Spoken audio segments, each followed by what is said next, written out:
Pagkakatong ito, mga kapuso, makakausap po natin. Nakikinig pala sa atin. Salamat po. Oo, thank you po.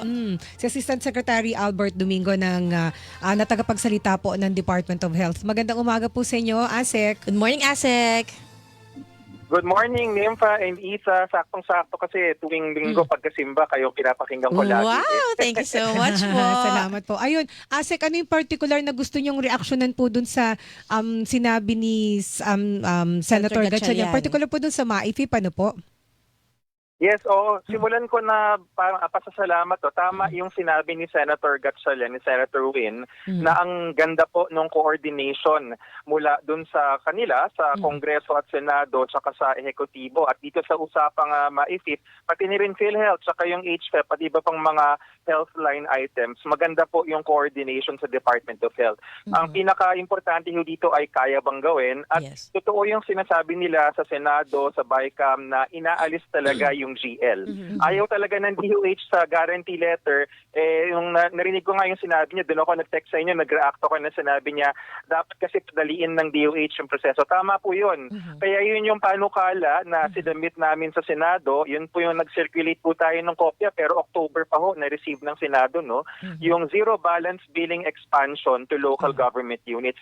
Isa and Nympha kasi, kapag ang pera diniretso dun sa accounting, hindi sa tao sa accounting ng ospital, dapat kung sino yung nandun na sa loob ng basic accommodation, wala nang tanong-tanong, wala nang kailangang endorsement, nandun na siya Yapo. Bayaran na lang, i-zero na yung bill. Kailangan lang alam nung billing section na may pondong mapagkukunan. Tapos yung mga iba-ibang requirements, hindi na kailangan yun kasi basta ikaw ay nasa basic accommodation, understood na ikaw ay eligible. Apo, ibig sabihin, wala na pong babayaran.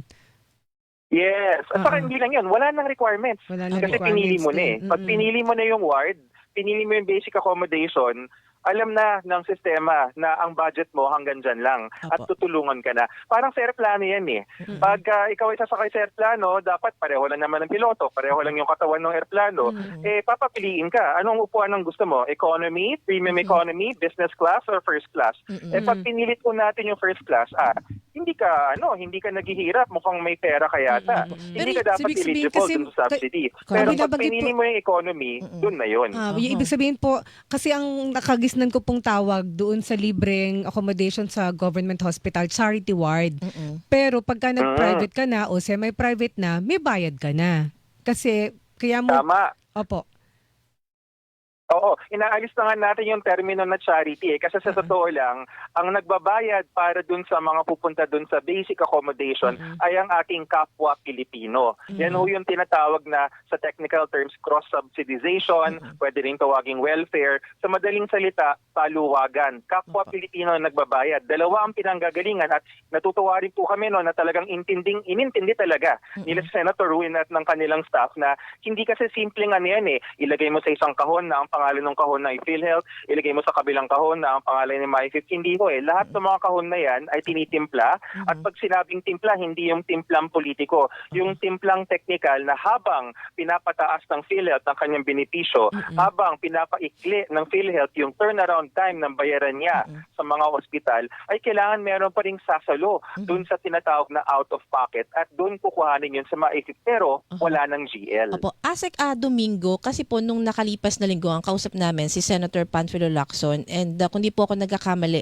sinuggest niya na lagyan ng cap, di ba, itong MAIFIP para hindi daw po naaabuso or nagagamit na, yung iba, kakaunti lang yung natatanggap, pero yung iba, sobra-sobra naman, di ba? nagbibigay po, nakikita ko yan, ASEC Domingo.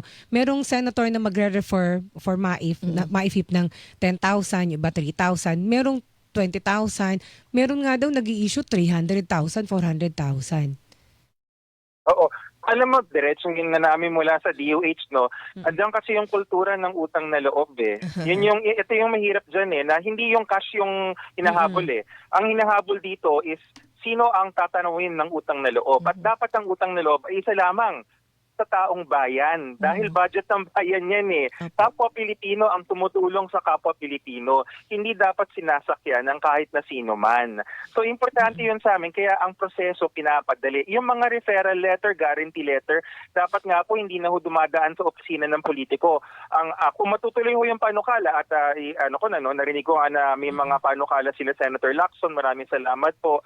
Tsaka yung Committee on Finance, galing kay Senator Win, na sila naman yung nagtitimon yan eh, na dapat talaga hindi na dumadaan sa opisina ng iba, diretso na lang sa ospital, piliin yung basic accommodation, or kung pupunta naman sa private, dapat pag emergency at nandun na sa loob, hindi na tinatanong kasi dyan papasok sa referral yung sasakay sa pangalan ni ganito, sa pangalan ni ganyan, hindi po, pera po ng bayan yan. So paano po yun, Asek Domingo, kapag kasi may lumalapit po sa mga senators at Sa mga congressmen kongresista, Paano po pag halimbawa itong si senator o si congressman ay nag-issue ng referral letter sa inyong Yan, opisina at sinabing yung the usual guarantee letter, i-entertain pa po ba ninyo? Anong Yun, gagawin ng DOH doon?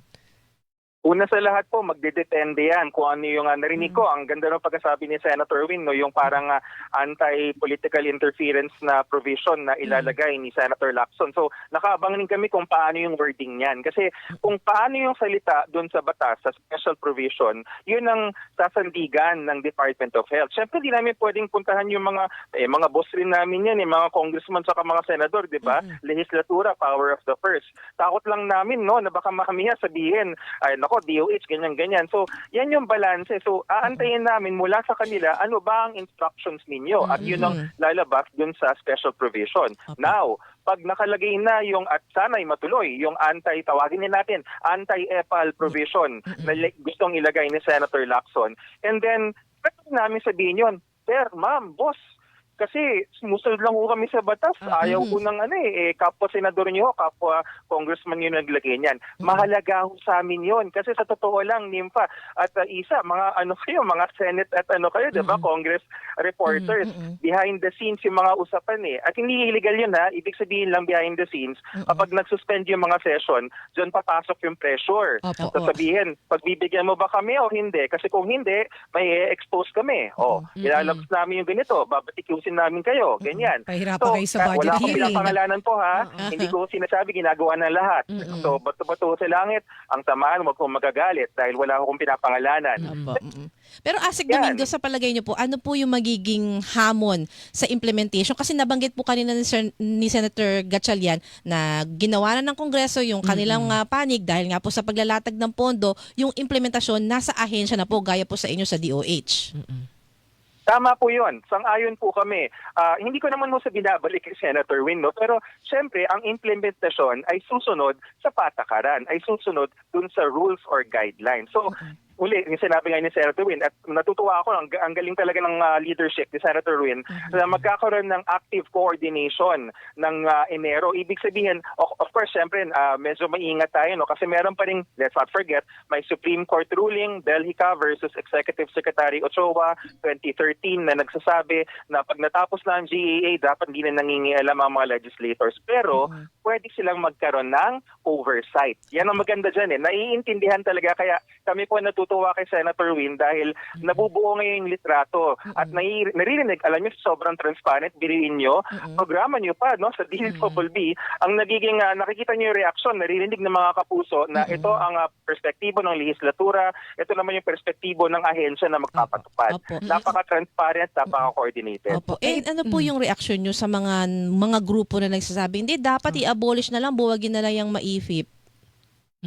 Ang imbitasyon ho kasi namin sa mga grupong ito ay sana po ay sumama sila dun sa mga coordination at intindihin po natin yung mga detalye. Alam niyo po kasi madaling sabihin, kunyari, no, na sa usapang medisina, usapang doktor, basta ininom mo tong gamot na to, bababa yung blood pressure mo. Pero actually, ang daming iba-ibang klaseng antihypertensives. May beta blockers, may calcium channel blockers, may mga angiotensin receptor blockers. Bakit ako nagte-technical, Isa, tsaka Nympha, no? Kasi pati ang larangan ng public health, tsaka ng health systems and health economics, merong mga specific na termino yan. Pati yung tinatawag na public finance management. Napakadali kasing sabing, ilagay mo sa ganitong kahon, ilagay mo sa ganyang kahon, pero pag hindi mo kasi nakikita yung big picture na sinasabi rin ni Senator Win Gatchalian, at kung hindi mo kasi to'y linya, medyo kami po ay sana magtulungan tayo at intindihin natin kung paano yung patakbo. Opo. Ayan.